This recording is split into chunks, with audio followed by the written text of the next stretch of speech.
Muy buenos días. Siempre es una alegría poder estar con todos ustedes, aunque sea de esta manera virtual. Siempre es bueno estar juntos. Hoy día vamos a hablar de este pasaje de Hechos, continuando con nuestra serie de predicaciones en este libro, donde estamos viendo cómo comenzó la iglesia cristiana, cómo se fue desarrollando y tratando de tomar algunas lecciones de esa experiencia de estos primeros hermanos relatadas por Lucas en el libro de Hechos. Entonces, vamos a mirar hoy día este pasaje en particular y quiero que lo miremos a través de tres puntos. ¿Cuál fue el problema? ¿Cuál fue la solución que encontraron? ¿Y cuál fue la reacción o la respuesta frente a este problema? Pero primero te invito a orar.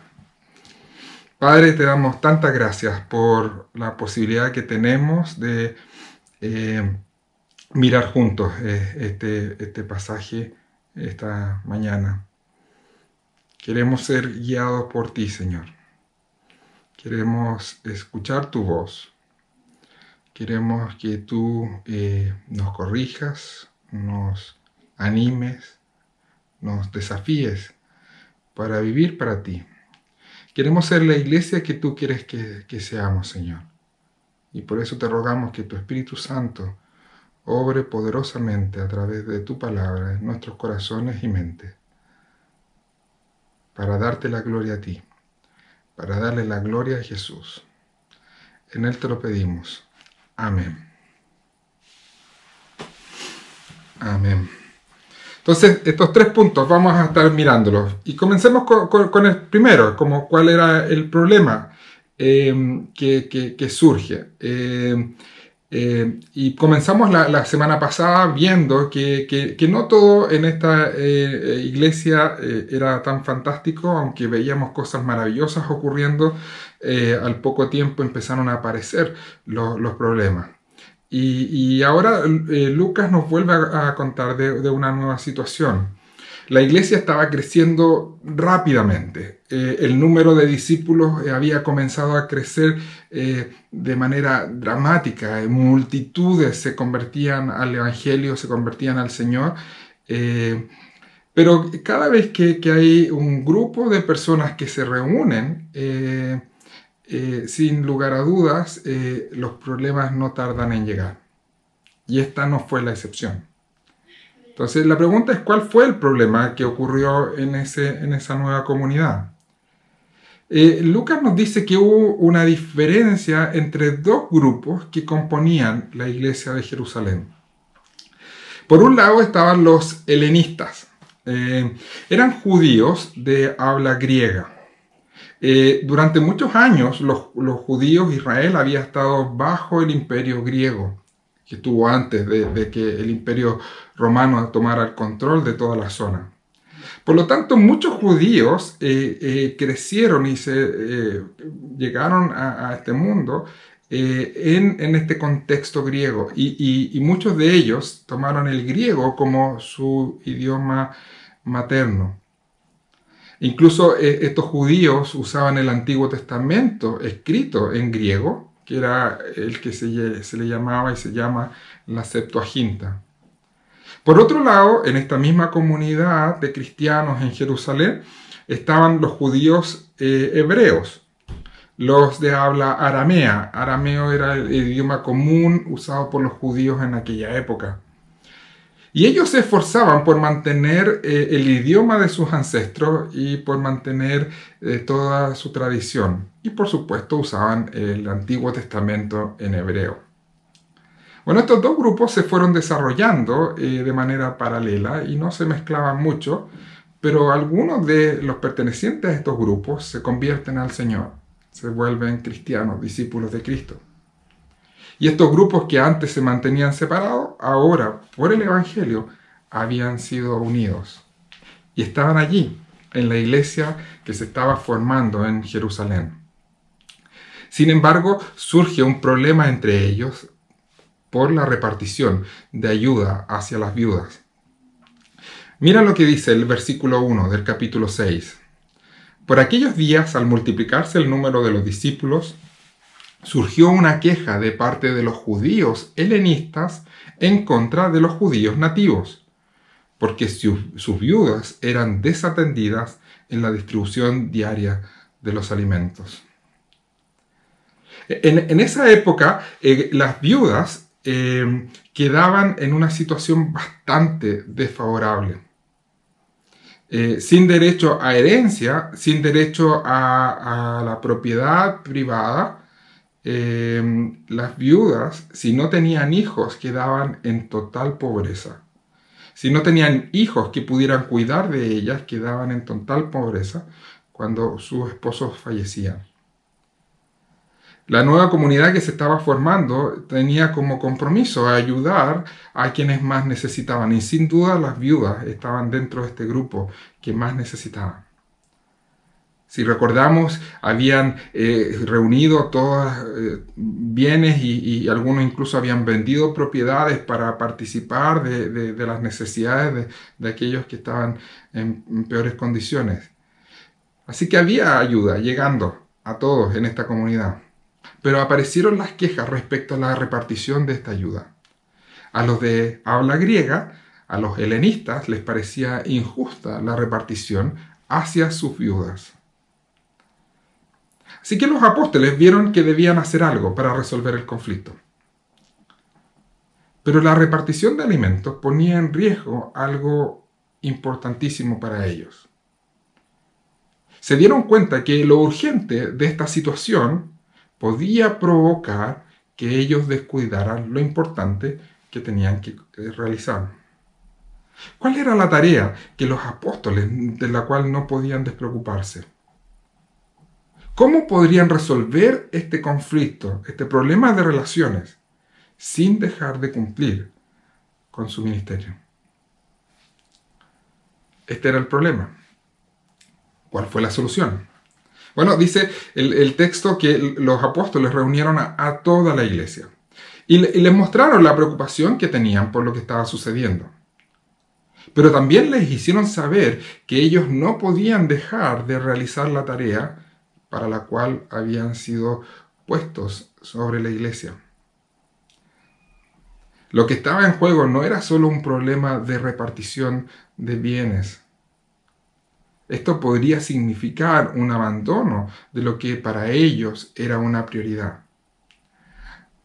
No podían apartarse del ministerio de la palabra y la oración. Jesús les había escogido para ser pastores de la iglesia, enseñar y orar por ella. Mira la respuesta de los apóstoles, verso 2. Entonces los 12 convocaron a toda la congregación de los discípulos y dijeron: no es conveniente que nosotros descuidemos la palabra de Dios para servir mesas. El peligro que había detrás de este conflicto resultaba entonces aún más serio. Podía desviarles de hacer aquello para lo cual fueron escogidos, para lo cual fueron dotados. No es que para los apóstoles fuera poco importante la mala distribución de la ayuda. No es que para ellos no tenían interés en aquellos que estaban en mayor necesidad o en ayudar a aquellos que estaban en situación compleja o complicada económicamente. Pero estas preocupaciones no debían alejarles de lo que Dios les había encomendado. Entonces, ¿cómo cuidar de los más necesitados sin dejar de cumplir el ministerio? Para los apóstoles, la repartición equitativa de la ayuda era de suma importancia, porque esto implicaba amar, implicaba mostrar amor práctico y cuidado dentro de esta comunidad que Dios estaba formando. Es por eso que encargan a la iglesia escoger a los más idóneos, aquellos que son llenos del Espíritu Santo, para ayudarles en esta tarea. Versos 3 y 4. Por tanto, hermanos, escoged entre vosotros 7 hombres de buena reputación, llenos del Espíritu Santo y de sabiduría, a quienes podamos encargar esta tarea, y nosotros nos entregaremos a la oración y al ministerio de la palabra. Aunque todos los creyentes hemos sido bautizados por el Espíritu Santo, todos aquellos que hemos creído en Jesús hemos recibido el Espíritu Santo de parte de Dios.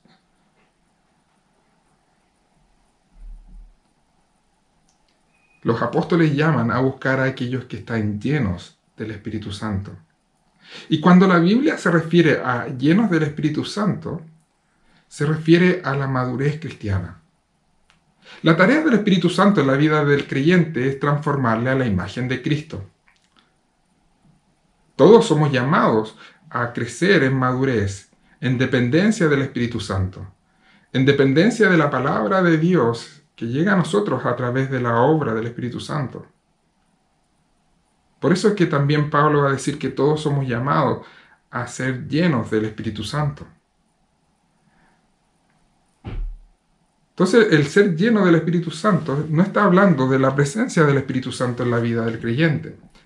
Está hablando de la madurez, del avance en esta relación con Dios y en la dependencia de Dios. Por eso, quienes dan evidencia de mayor sumisión a la palabra de Dios y a Dios son llamados llenos del Espíritu Santo, como una forma de referirse a su testimonio. Los apóstoles les pidieron que buscaran a los de mejor testimonio, a hombres que amaran a Dios y se sometieran a su palabra. Y por eso dicen, busquen a aquellos que son llenos del Espíritu Santo. Servir las mesas no era una tarea menor. Por eso debían buscar a los adecuados. Servir las mesas era la manera de referirse a esta distribución de la ayuda entre aquellos que más necesitaban. Y es interesante que los apóstoles no describen a las personas que deben buscar como buenos administradores. Probablemente lo eran, pero no era la característica fundamental para ser escogidos para esta tarea. Lo más importante era que amaran a Dios y por lo mismo que amaran a la iglesia, que sean llenos del Espíritu Santo. Aquí podemos ver una buena regla para escoger personas para el servicio dentro de una comunidad. Se deben buscar a aquellos que aman a Dios y por lo mismo aman la iglesia. Y hay evidencia en su vida de que eso es así. Para los apóstoles, distribuir la ayuda, servir las mesas, era muy importante. Tenía que ver con amor práctico, con servicio, con ayuda unos a otros. Pero reconocían que las funciones dentro de la iglesia dependen de dones. Ellos tenían una función particular. Como pastores del rebaño de Dios, habían sido escogidos para el ministerio de la enseñanza y de la oración. Es muy importante tener presente esto a la hora de ver el rol que los pastores deben cumplir. ¿Qué se debe esperar de ellos? ¿Qué debe esperar San Pedro de mí? Muchos tenemos diferentes expectativas de lo que debería hacer un pastor. Probablemente si hoy día nos pusiéramos a dar ideas de lo que un pastor debería hacer, quizás vamos a encontrar tantas ideas y expectativas como personas estamos hoy día reunidos. Pero lo importante es ver qué es lo que Dios dice que debemos esperar de ellos. Aunque los pastores hoy día no tenemos la autoridad que los apóstoles tenían en esa primera iglesia cristiana, porque el rol apostólico es único e irrepetible, los pastores hoy día sí compartimos esta función pastoral que los apóstoles tenían. La responsabilidad de seguir enseñando a la iglesia la palabra de Dios. Cuando Pablo escribe a Timoteo o a Tito, no les llama a ser apóstoles, pero sí les llama a continuar con la labor que él tenía de enseñar el Evangelio. Pablo dice en esta primera lectura que escuchamos hoy día, escrita a Tito, dice que el carácter de quienes sirven como pastores es importantísimo. Y es importantísimo por la tarea que tienen que llevar a cabo. La tarea fundamental de ellos es enseñar la palabra de Dios al pueblo. En Tito, capítulo 1, dice, porque el pastor, el obispo, debe ser irreprensible como administrador de Dios, no amante de ganancias deshonestas, reteniendo la palabra fiel, que es conforme a la enseñanza, para que sea capaz también de exhortar con sana doctrina y refutar a quienes contradicen.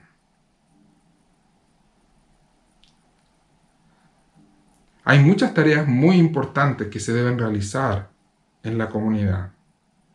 Cosas que implican amor, cuidado, apoyo, servicio, compañía, generosidad. Pero todas ellas no las debe realizar la misma persona. Por eso es que Dios habla de la iglesia como un cuerpo donde somos diferentes miembros con diferentes funciones, donde cada uno debe llevar a cabo la tarea para la cual Dios le ha dotado.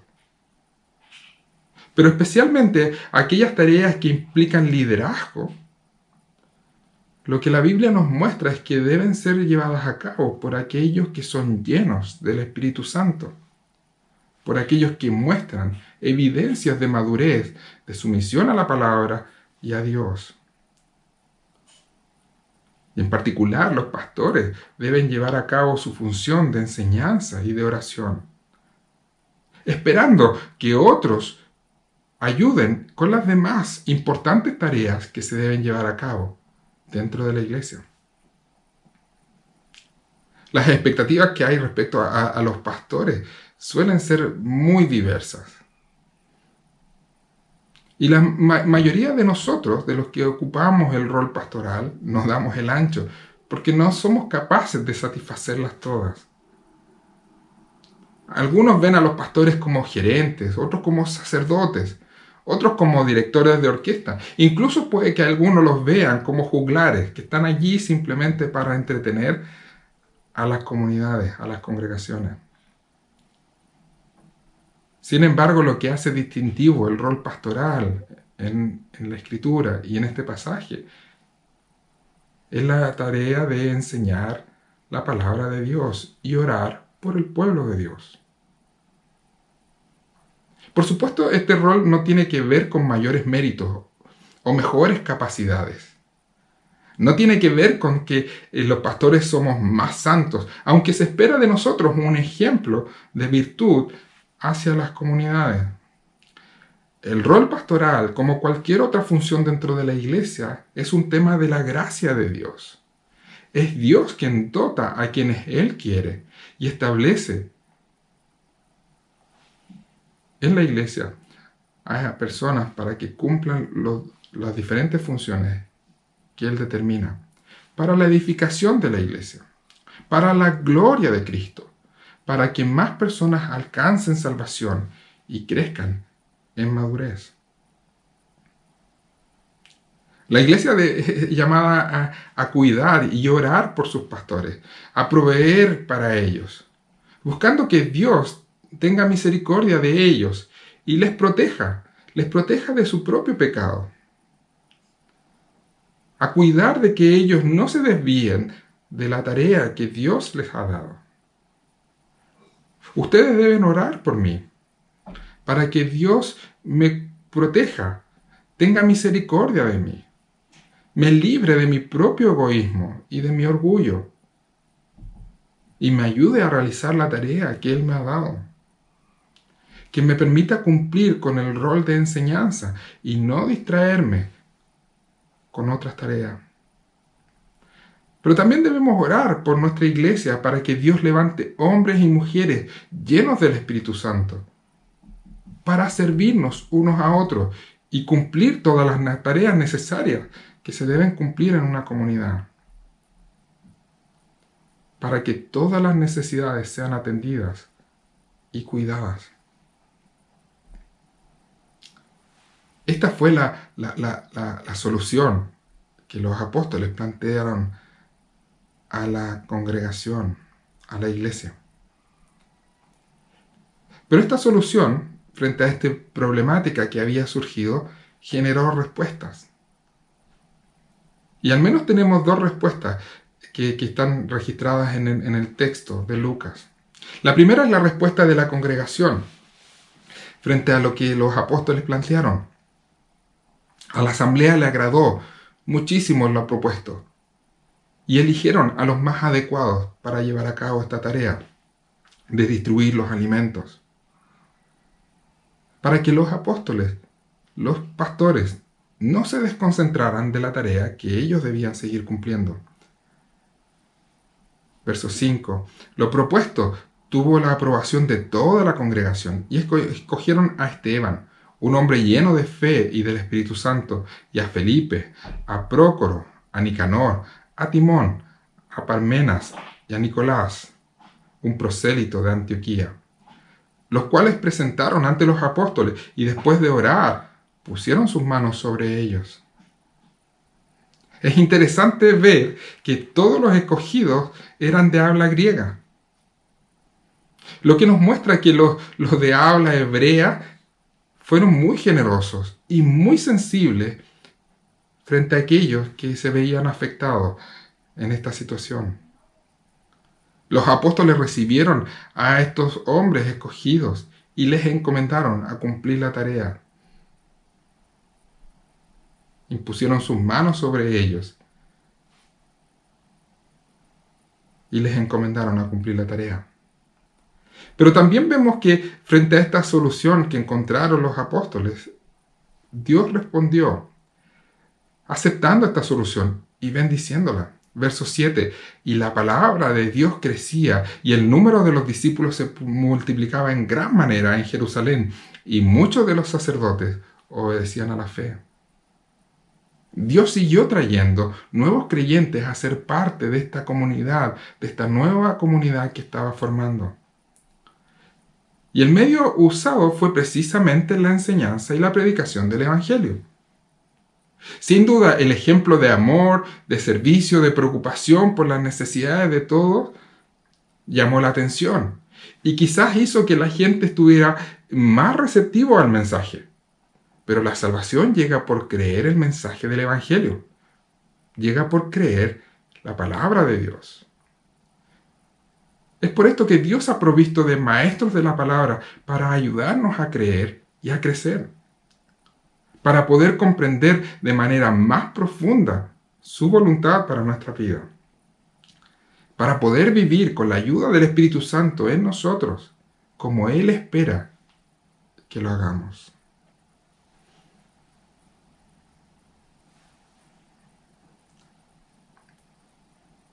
Los problemas en la iglesia no demoraron mucho en aparecer. Y esta nueva crisis que nos relata Lucas en este pasaje nos muestra que lo que estaba en juego era muy serio y muy peligroso. El provocar que las necesidades urgentes aparten a los pastores de su tarea. No debemos permitir que se descuide el ministerio de la palabra y de la oración. Dios ha decidido salvar a las personas por medio de la predicación del Evangelio. Y la iglesia no se puede dar el lujo de que esta tarea deje de cumplirse. Así que, atendiendo a las mesas, debemos seguir enseñando la palabra. Es por la palabra de Dios que un padre va a saber y va a poder guiar a sus hijos al temor de Dios. Por lo tanto, en la medida que la palabra de Dios se enseñe fielmente en cada comunidad, es que los padres estarán capacitados para cumplir su tarea con sus hijos. Es por la palabra de Dios que los esposos sabrán cómo cuidar y amar a sus esposas. Es por la Escritura que las esposas sabrán cómo amar y servir a sus esposos. Es por medio de la palabra de Dios que todos sabremos lo que Dios espera de nosotros y podremos ser llenos del Espíritu Santo, en dependencia cada día mayor de Él y de su palabra. Es por la enseñanza fiel del Evangelio que seremos capacitados para amar y servir a otros. Podremos servir las mesas siempre y cuando la palabra esté siendo enseñada fiel y claramente.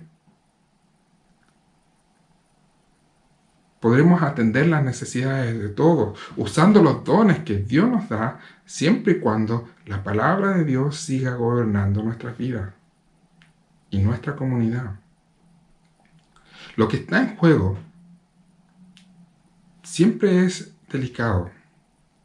Lo que está en juego siempre, la tentación es desviarnos de la enseñanza de la Biblia. Y lo que está en juego al hacerlo es mucho.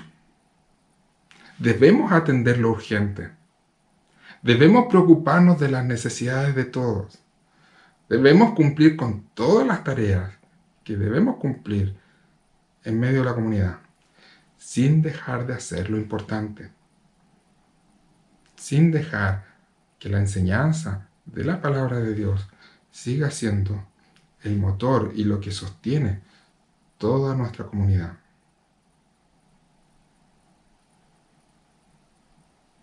La pregunta que debes hacerte, creo yo, como siempre es el llamado que vemos en pasajes como este, ¿qué es aquello que Dios quiere de mí en medio de la comunidad? ¿Cómo puedo participar para servir y atender las necesidades de todos? Y fomentar a que la enseñanza fiel y clara de la palabra de Dios siga adelante. ¿Cómo puedo ayudar y usar los dones que Dios me ha dado para que podamos edificarnos unos a otros sin descuidar el ministerio de la palabra y la oración? Que Dios nos dé sabiduría. Te invito a orar. Padre, te damos tantas gracias por tu palabra. Te damos gracias, Señor, por estos ejemplos que vemos al mirar la experiencia de estos primeros creyentes, primeros cristianos en el libro de Hechos. Ayúdanos, Señor, a pensar, reflexionar qué es aquello que tú esperas de nosotros como Iglesia San Pedro. ¿Qué es lo que esperas que hagamos? ¿Cómo esperas que vivamos y usemos los dones que tú nos has dado para darte la gloria a ti y para edificarnos unos a otros? Ayúdanos, Señor, a reflexionar en esto, en no descuidar la enseñanza de la palabra, el ministerio de la oración, por aquello que es necesario y urgente. Ayúdanos, Señor, a poder cumplir con aquello que es necesario y urgente, a atender aquello que es necesario hacer, sin descuidar el ministerio de la palabra. Danos sabiduría, Señor. Provee de todo lo necesario. Provee de los dones necesarios para poder hacerlo. En Jesús te lo pedimos. Amén.